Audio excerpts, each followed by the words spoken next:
Earlier this year, I related the story of Stan Lee, the iconic creator of such comic book heroes as the Hulk, Doctor Strange, and the Fantastic Four.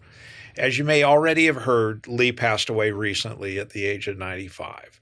Unfortunately for Lee, the last year of his life was probably not the happy ending we might have all hoped for him. As I noted in my earlier video, Lee had a falling out with his 67-year-old daughter, Jacy, which prompted him to change the terms of his trust. That act, in turn, led to a series of events that turned Lee's final year upside down.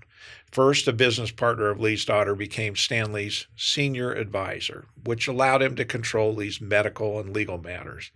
That, in turn, started a battle with Stan Lee's road manager and a memorabilia collector named Kia Morgan, who was close to Lee. In this story, however, there appeared to be no good guys.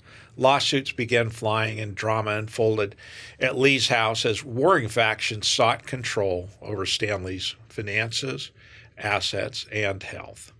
Morgan reportedly changed Lee's phone number, replaced household staff, hired new accountants and attorneys, and took legal steps to keep Lee's daughter away.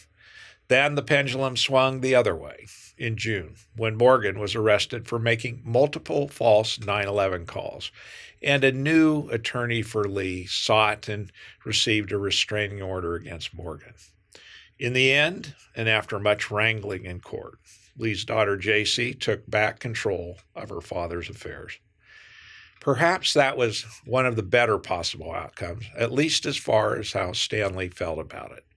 In cases such as this, we've seen conservatorships work well to protect vulnerable elders like Stan Lee.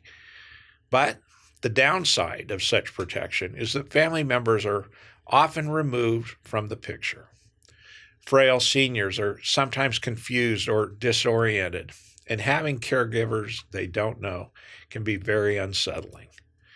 You might think that getting input from the senior himself is a reasonable approach, but we know that many seniors are easily manipulated and are prone to say whatever they think is least likely to rock the boat. Sometimes they won't speak out for fear of retribution, and other times they may not truly understand what's happening around them. There's never a perfect solution, so courts and judges do their best to strike a balance.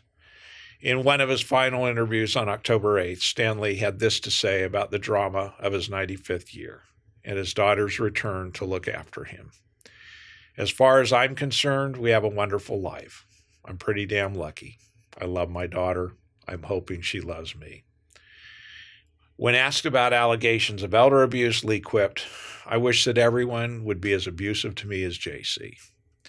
For his sake, I sincerely hope that Stan Lee's final days were happy ones and that he was not a victim of elder financial abuse.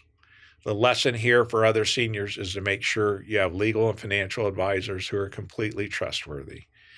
In large estates like Stan Lee's, it makes sense to have checks and balances put in place to ensure that no one can exert undue influence at a moment of extreme vulnerability. Thank you for listening.